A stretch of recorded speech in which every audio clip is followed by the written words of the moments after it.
Have you ever looked at the person you love, the person you've built your entire world around, and realized that to them, you don't even exist? Not anymore. Imagine you are lying in a hospital bed. Your body is being torn apart by 18 hours of labor. You are exhausted, you are terrified, and you are bringing a new life into this world. And the man holding your hand, the man who promised to cherish you forever, looks you in the eyes, sighs with total disgust, and says, "I'm bored. My name is 20 years old. People tell me I'm too young to feel this broken. They tell me I have my whole life ahead of me, but they don't see the walls closing in. They don't see the invisible cage I'm living in. To understand how I got here, how I became a prisoner in my own home with no money, no job, and a failing body, you have to understand who I used to be. Because before I was a boring mother, I was the girl of his dreams. We met when we were 16. You know, that kind of young love? The kind that feels like a fever? We were inseparable. We grew up together. We saw each other through the awkward phases, the high school drama, the highs and lows of becoming adults. He was my rock, or at least, that's what I told myself. When I turned 18, I did what every sheltered girl dreams of. I ran. I moved out of my parents' house, and we got an apartment together. It was supposed to be our happily ever after starter pack. Up until that point, my life had been quiet, controlled, sheltered. But once I had that key in my hand, something in me snapped. I went wild. I wanted to feel everything. I got the piercings I wasn't allowed to have. I got the tattoos my parents hated. I was at a party every single night. I was loud, I was reckless, and I was free. And my boyfriend, he didn't just love that version of me. He obsessed over it. He loved having the wild girl on his arm. He loved the energy I brought into the room. For 2 years, we were the it couple. We were untouchable. I remember the way he used to look at me back then. There was fire in his eyes. He couldn't keep his hands off me. He'd brag about me to his friends. He'd tell me that I was the only person who truly understood him. We promised we'd go through everything together, that no matter how much the world changed, we wouldn't. We were going to grow up, but we were never going to grow old. But the thing about wild lives is that eventually, they catch up to you. 6 months after moving in, the music stopped. I remember standing in our tiny bathroom, the smell of cheap air freshener filling my lungs, staring at 2 pink lines on a plastic stick. I wasn't just a 20-year-old girl anymore. I was a mother. My heart was doing backflips. I was terrified, yes. I was shaking. But underneath that fear, there was this spark of pure, unadulterated joy. I thought, this is it. This is the next chapter of our epic love story. Ran to him. I couldn't wait to see the look on his face. I expected tears. I expected him to sweep me off my feet. I expected him to tell me that we were going to be the best parents the world had ever seen. He didn't say a word. He didn't move. He just stared. His eyes weren't filled with love or even fear. They were blank, like a computer screen that had just crashed. He looked shocked, sure, but it was a cold shock. It was the kind of look you give a bill you didn't expect to pay. I stood there, my heart sinking into my stomach, and I did what I've spent the last 2 years doing. I gave him the benefit of the doubt. I told myself, it's okay. He's just processing. He's 20. It's a lot to take in. I didn't realize that in that moment of silence, he wasn't processing a new life. He was mourning the death of the girl he actually liked. He didn't want a family. He wanted a party guest. And as my belly began to grow, I watched the man I loved turn into a ghost who only came home to sleep. Throughout my pregnancy, I became the loneliest woman in the world. While I was struggling with morning sickness and the mental weight of a changing identity, he was out every night, partying, drinking, being wild. When I begged him to stay, he'd look at me with the subtle flick of annoyance in his eyes. He'd say he was just getting it out of his system before the baby came. He made me feel like I was the one ruining the fun, like my pregnancy was a dark cloud over his parade. He'd come home at 3 a.m., smelling like smoke and cheap beer, and I'd be wide awake, feeling our child kick inside me. I'd try to talk to him, to tell him how lonely I was, how much I missed him, but he'd just roll over and tell me I was being dramatic. He started treating me like a roommate he didn't particularly like. I felt robbed. I felt like I was being punished for a miracle we created together. I would sit in our apartment, hands on my stomach, and I would cry until my eyes were swollen shut. I didn't recognize myself in the mirror anymore. The girl with the tattoos and the piercings was still there, but her eyes were dead. The physical pregnancy wasn't the hard part. It was the mental erosion. It was the slow realization that I was losing my partner at the exact moment I needed him most. I tried to convince myself it was just a phase. I told myself that once he held the baby, everything would click. The fatherhood instinct would kick in, and he'd come back to me. Then came the day of the induction. The day our lives were supposed to change forever. He had worked until 2 a.m., and we had to be at the hospital by 5 a.m. He was exhausted, and I felt guilty for it. Isn't that crazy? I was about to go through the most physically traumatic event of my life, and I was worried about his sleep. We got to the hospital. The contractions started, small at first, like waves. Then, they became mountains. The pain was unlike anything I can describe. It feels like your bones are trying to escape your skin. I was clutching the betrayals, my knuckles white, praying for it to end. I looked at him for support. I needed him to tell me it was going to be okay. I needed him to be the man he promised he was. And that's when I heard it. The words that would haunt me for the rest of my life.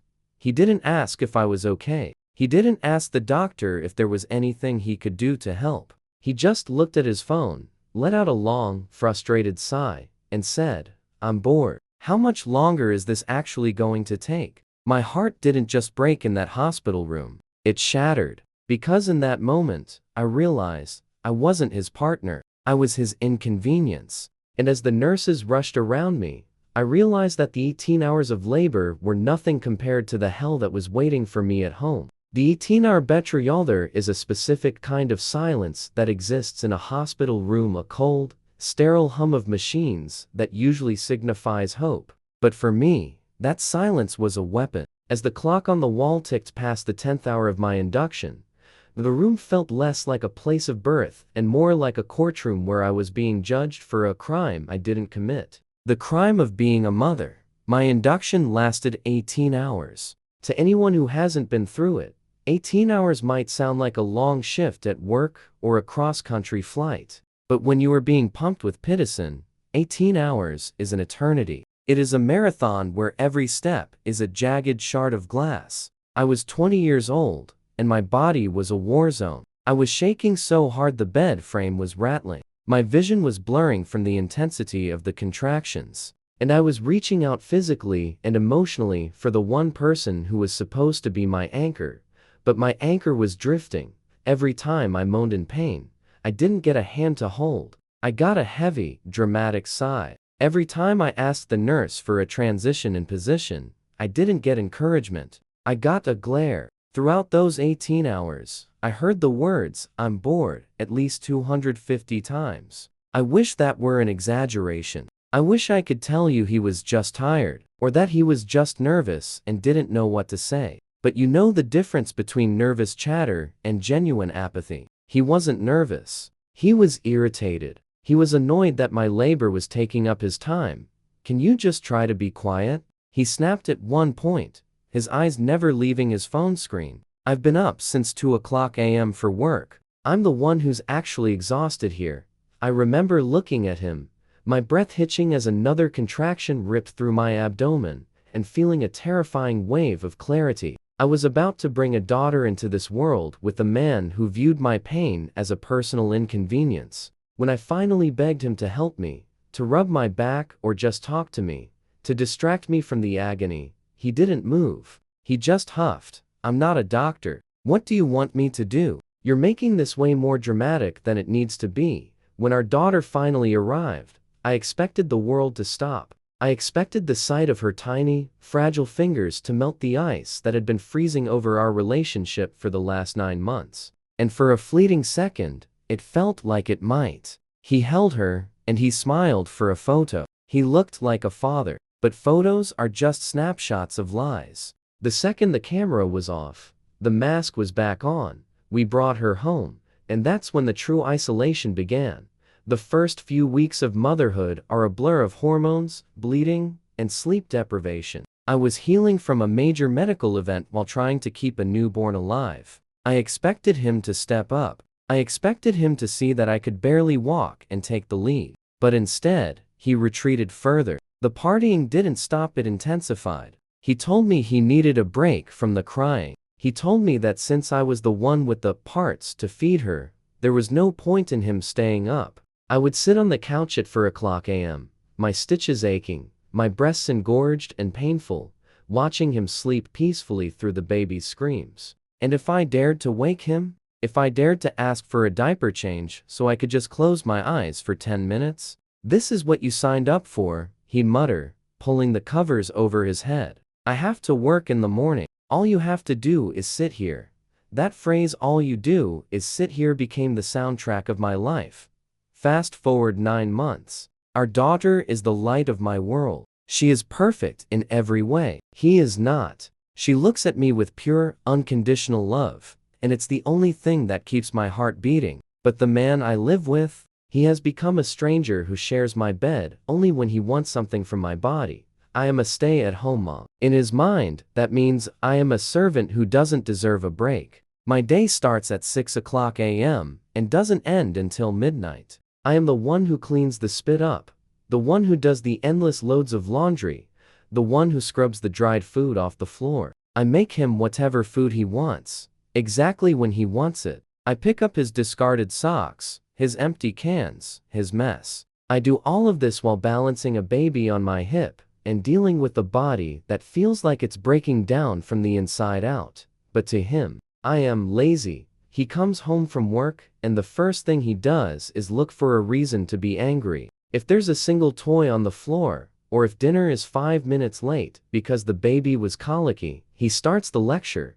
"You've changed," he tells me, his voice dripping with venom. "You used to be fun. You used to be exciting. Now, you're just this. You just sit on your ass all day doing nothing while I slave away for this family." It's a special kind of torture to be told you do nothing by the person you do everything for. He doesn't see the thousands of tiny fires I put out every day. He doesn't see the way I sacrifice my own hunger, my own sleep, and my own sanity to make sure his life is comfortable. He only sees that I'm not the wild girl anymore. He's mad that I traded my piercings for a diaper bag. He's mad that I have stretch marks instead of a flat stomach. I find myself begging for him to just look at me, to just ask me how my day was, to give me a shred of the attention he gives his friends or his phone. I express my concerns. I tell him I'm hurting. I tell him I feel neglected, and he gets defensive. He turns it into an argument about how hard he has it.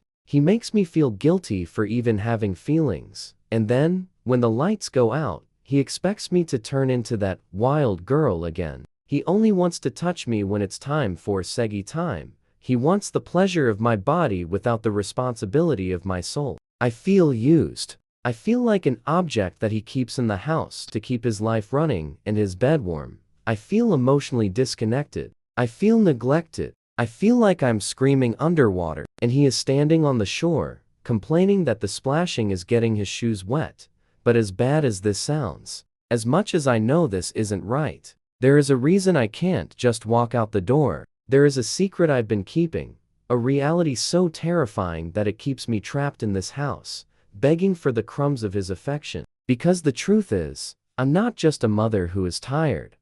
I'm a woman whose body is betraying her, and I have nowhere else to go. The medical trapthies say the truth will set you free. But in my world, the truth is the very thing that keeps me locked in this house. People in the comments of stories like mine always say the same thing. Why don't you just leave? Have some self-respect. Pack your bags and go. I used to be one of those people. I used to think that strength was just a matter of walking out the door. But I didn't realize that sometimes, the door is locked from the inside by things you can't control.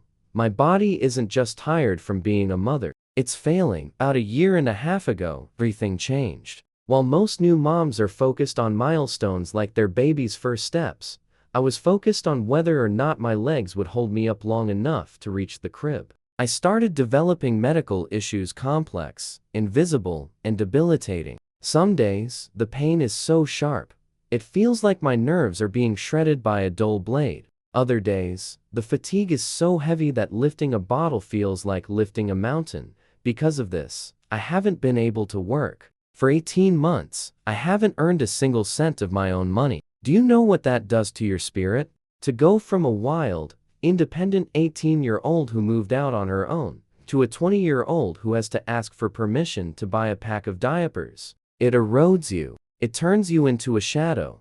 I've tried to get help. I've applied for disability more times than I can count. I've sat in sterile waiting rooms, clutching my medical records, trying to prove to a system of strangers that I am not lazy, that I'm genuinely broken. But every time, the same letter comes in the mail, denied. Every denied stamp is another nail in the coffin of my independence. I'm currently working with a lawyer, trying to fight for the support I deserve, but legal battles are slow. They take months, years, and while the lawyers argue and the doctors run their tests, I am stuck here, in this apartment, with him. He knows this. He knows I have nowhere to go. He knows I don't have a job to fall back on, or a savings account hidden away. My family, there is no support there. My friends, they stayed in the bars and the clubs I had to leave behind. I am on an island, and he is the only person with a boat, and he uses that boat to keep me in line. You're lucky I'm even here, he'll say when he's particularly angry. Who else would take care of you? You can't even take care of yourself. It's the ultimate psychological cage. He makes me feel like my illness is a character flaw. He treats my medical appointments like an inconvenience to his schedule, and my pain like a personal insult to his lifestyle. When I'm having a flare-up and I can barely move, he doesn't offer a heating pad or a glass of water. He offers a lecture. He reminds me that he is the one working, he is the one providing, and therefore, I have no right to complain about how he treats me. But the most terrifying part isn't even the money or the health. It's our daughter. I am her main caretaker. I know every single one of her cries, the one for hunger, the one for a diaper change, the one for a nightmare. I know the exact temperature she likes her milk and the specific way she needs to be rocked to sleep. He doesn't. He doesn't know how to take care of her 100%. If I left, if I managed to scrape together enough strength to walk out, where would she go? He can't handle her for more than an hour without getting frustrated and calling me for help. I'm terrified that if I leave, I'll lose her. Or worse, that she'll be left with a man who views her as a boredom, just like he viewed her birth. I find myself in this sick cycle of making it work. I swallow my pride. I ignore the biting comments. I cook the dinners, I clean the house, and I beg for the crumbs of his attention, all because I'm trying to keep a roof over my baby's head. I love him. I really do. Or maybe I love the memory of who he was. I love the boy who looked at me with fire in his eyes when I got my first tattoo. I keep waiting for that boy to come back. I keep thinking that if I'm just a little bit better, a little bit more fun, little more patient, he'll realize what he's losing. But as I sit here writing this, I realize that I'm not waiting for him to change. I'm waiting for my body to heal so I can finally be free. And until then, I am a prisoner of my own health, living with a man who sees my survival as a chore. I want us to be a happy family. I want to keep us together. But how do you stay whole when the person you love is the one breaking you into pieces? There is a specific kind of hollow feeling that settles in your chest when you realize you've become a ghost in your own home. You walk through the rooms, you fold the laundry, you breathe the air, but no one really sees you. Or rather, they only see the version of you that serves them. In our house, I am not a partner. I am a utility. I am the dishwasher that occasionally cries. I am the chef who has medical bills. I am the mother who is no longer fun.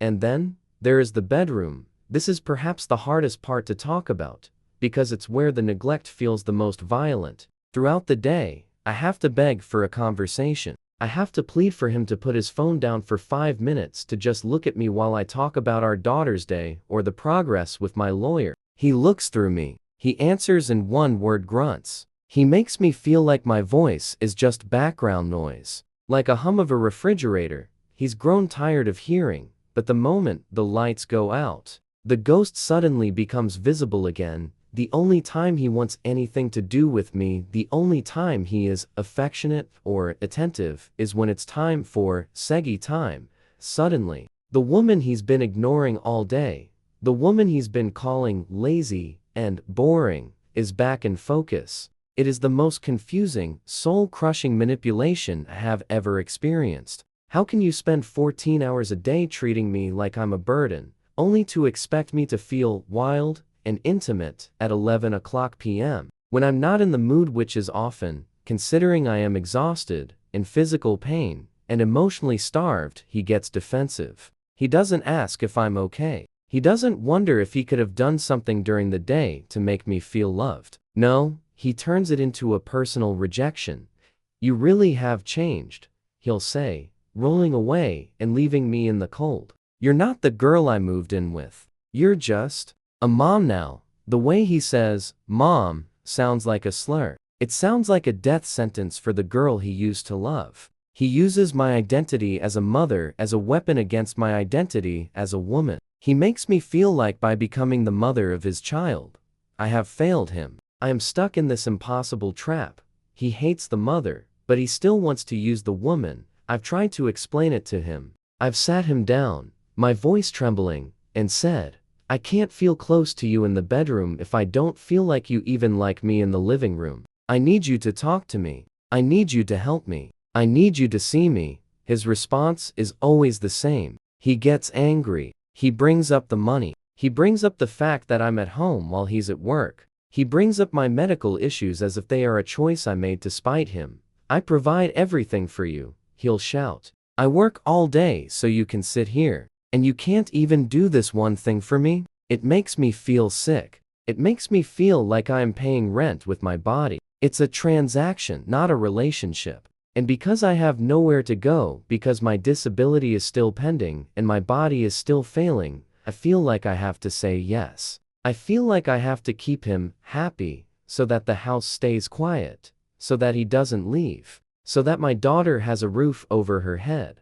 I find myself looking at my old photos, the girl with the fresh tattoos, the girl who was wild and free, and I don't even recognize her. I want to reach through the screen and tell her to run. I want to tell her that the love he's offering is actually just a leash. But then I look at my daughter. I see him hold her for those rare 5 minutes where he's actually being a dad.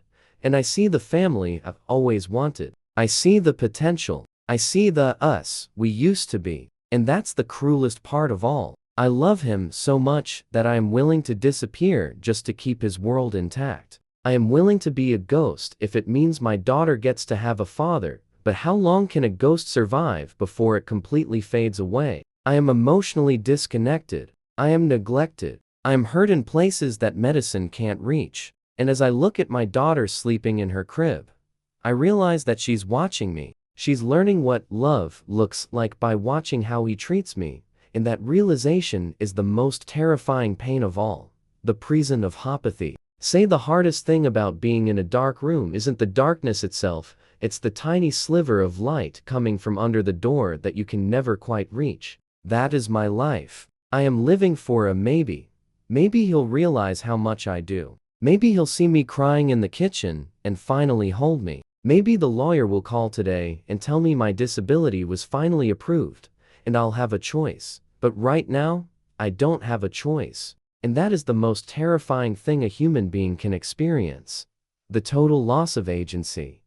People ask, why do you want to make it work with someone who treats you like an inconvenience? The truth is a messy, ugly knot of love and survival. I love him. Not the man who tells me I sit on my ass all day, but the man who used to hold me like I was the only thing that mattered. I am mourning someone who is still alive and sitting on the couch next to me. I keep hoping that if I just love him hard enough, if I make the perfect dinner, if I keep the house spotless despite my shaking hands and aching joints, I can earn back the respect I lost the moment I became a mother. But the reality is much colder.